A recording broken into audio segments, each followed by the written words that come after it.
Avancem i trobem l'espai del menjador de la sala que disposa de xemeneia. Aquesta sala té sortida directament a una terrassa d'uns 15 metres i està encarada a sud.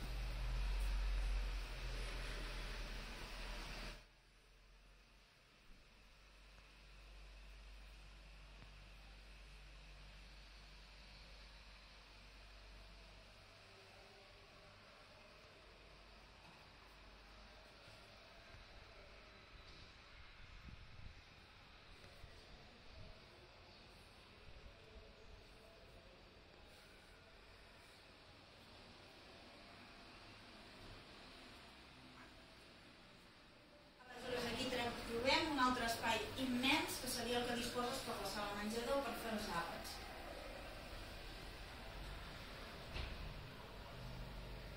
Hem arribat des del rebedor a el que és la sala menjador i el menjador connecta directament per la cuina, tot i que té entrada independent per al mateix rebedor.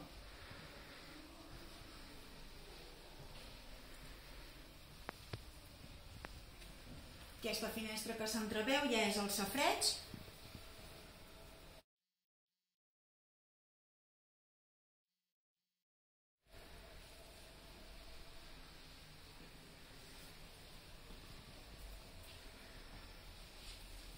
I aquí tenim un espai que era la sala de servei, tot i que ho podríem aprofitar com un rebost.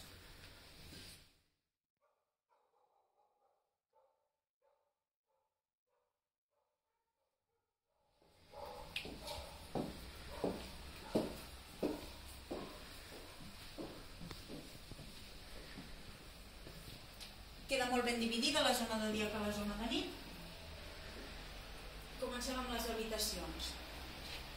Al costat de la sala que dèiem que podria ser rebost, tenim un altre espai, tot amb armaris encastats.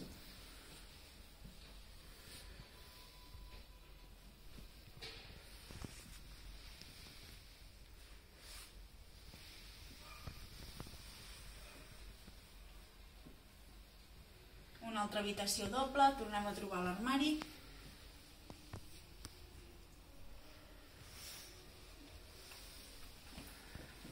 Tot el pis és exterior i tenim dos banys complets, un amb dutxa i l'altre amb banyera.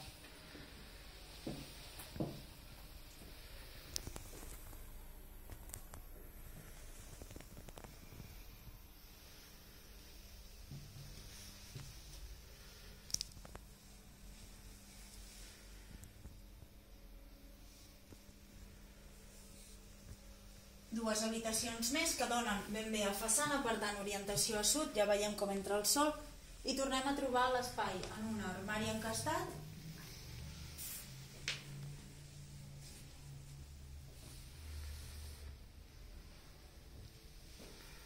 i l'altre la principal.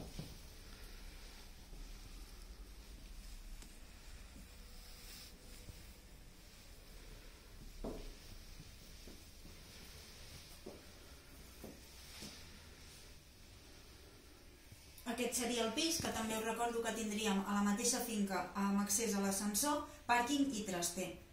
Fins aviat, moltes gràcies.